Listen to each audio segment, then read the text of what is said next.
cauldron's empty, unfortunately. We just need some brew. Afraid he won't get that. No choice but to hide and wait for the saliva glands and their bearer. Need a spot that'll let me observe the cauldron.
Not gonna hurt you.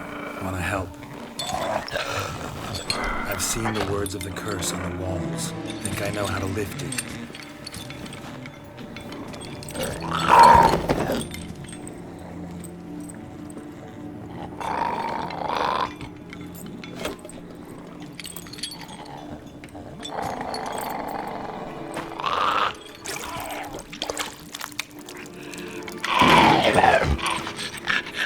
Tried to bring folk here, convince them to sit at the table with you, right? Well, I'm gonna be your guest now. Your willing guest.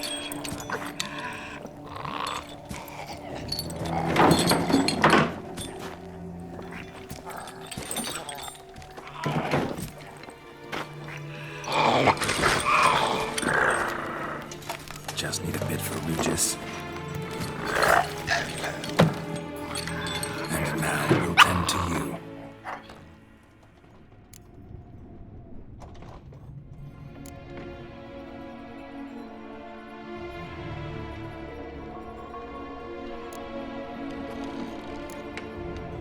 Need to get this right. Words of the curse were, "None shall sit and dine with you at your table. No spoon you have shall say to you. Never again shall you wish to spy your reflection in the mirror."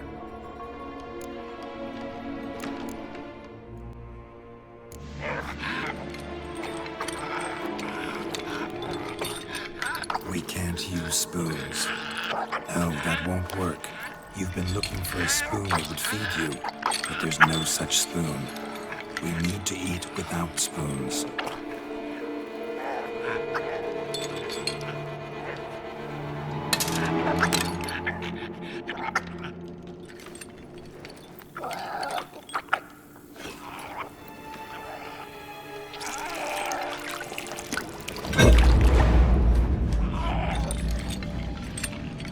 Open your eyes.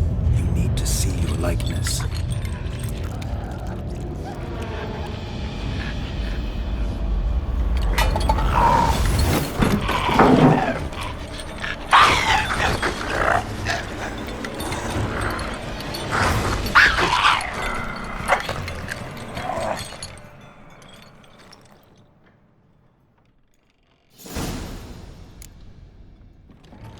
Think it worked. Just not quite like I expected. Need to see what happened to the white. Won't be hard to find given its stench.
come on!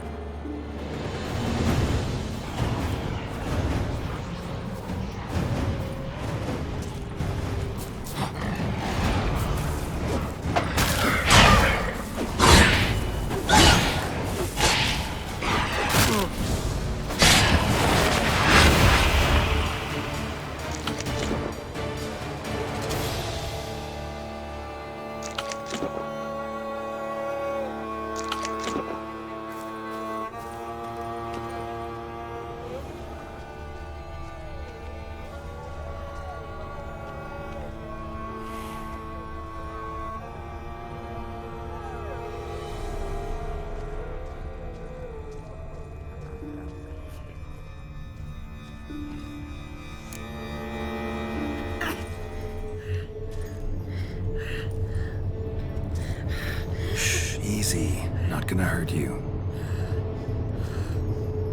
Eat. I must eat.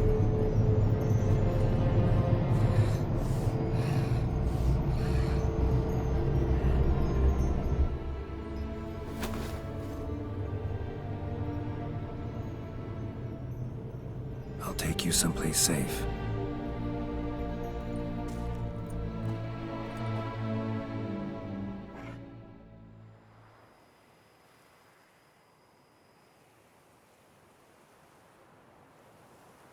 So I took her by the hand and led her here. Seemed the only sensible place for her. You did the right thing, sir. She should recover quickly here. I'm deeply pleased, finally, to make your acquaintance, sir, though I do regret the specific circumstances. In all the commotion, I fear I neglected to introduce myself. I'm Barnabas Basilfolti, and by order of the Duchess, I am to serve as your major domo at Corfo Bianco. Nice to meet you, Barnabas Basil. Love to talk more, but got urgent matters to attend to. While I'm gone, please make sure she gets everything she needs. Don't worry, sir. I shall see to everything. She is safe here and in good hands. She'll soon be back on her feet. Might actually take a while. She hadn't eaten anything in over 100 years when I found her. Horrid. Whatever brought this about? Told me her story on the way here. Her name's Marlene. She was once the very beautiful and proud heiress to the Trastamara estate. One evening, when she was holding a banquet for friends, a beggar came to her gate seeking alms. He had a bowl and a spoon with him. He sat outside her fence and waited. I've heard of the custom. An ancient rite of hospitality that obliges one to give food and drink to such a guest lest he depart hungry.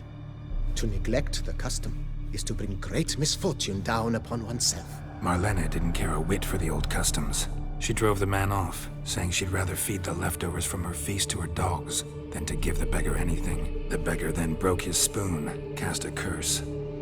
She was beautiful, so he said she'd never wish to look at herself in the mirror again. Since she adored feasts, he swore no one would ever wish to sit and dine with her. And as she even refused him the crumbs from her table, he swore she'd never find a spoon in the world that would sate her hunger. A harsh punishment. I imagine lifting the curse was hardly simple.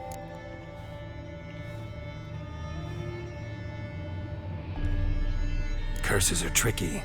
They play on irony. Always gotta figure out what the catch is. Marlene had spent decades looking for a way to lift it. Transformed into a wight, she stole spoons and lured folk into her home, trying each time to get them to dine with her. Didn't work. So what did? Someone had to sit down and share a meal with her, of their own free will. They had to eat without using spoons, and make her look at her reflection. That's it? That was all it required? Simplest solutions are sometimes the last that come to mind. Besides, when you're a wight, it's pretty damn hard to find willing human company for a feast. I imagine so. But, most importantly, it is now over. Please, don't worry. She will be in good hands here. Vineyard comes across as a place with a rich history. Know who owned it before me? Baron Rossel, who went bankrupt, forcing him to sell the estate to the Duchess. The Baron, in turn, had purchased it from Monsieur Bolius of the Headsman, a truly colorful man of Kedweni origin. He was actually a headsman? No, not him, but his great-great-great-great-grandfather. Indeed. Apparently, he was a common cut-purse who somehow secured for himself the post of ducal headsman in Beauclair. Went about his work with an exceptional penchant. They say he chopped off more heads than there are grapevines in the ducal vineyards. He never hesitated, not once. Never sliced unevenly, never botched a job. For his exemplary service, the Duke granted him a title and this estate. Monsieur Beaulius, on the other hand, was an engineer in his younger years. Once retired, he settled here and took to producing wine. Sadly, misfortune struck and he lost his sense first of smell, then of taste. Additionally, he could not drink alcohol. His medic forbade it. Shame that. He gave up making wine? Not at all. He made even more of it. Began throwing wild balls to which he'd invite friends from far and wide in order to treat them to his wine and delight in the fact that at least someone could enjoy it. It's the sort of man he was, Monsieur Beaulius. Mind giving me a little tour de Corvo Bianco? Not in the least. Follow me, please. I think it would be practical to begin on the hill.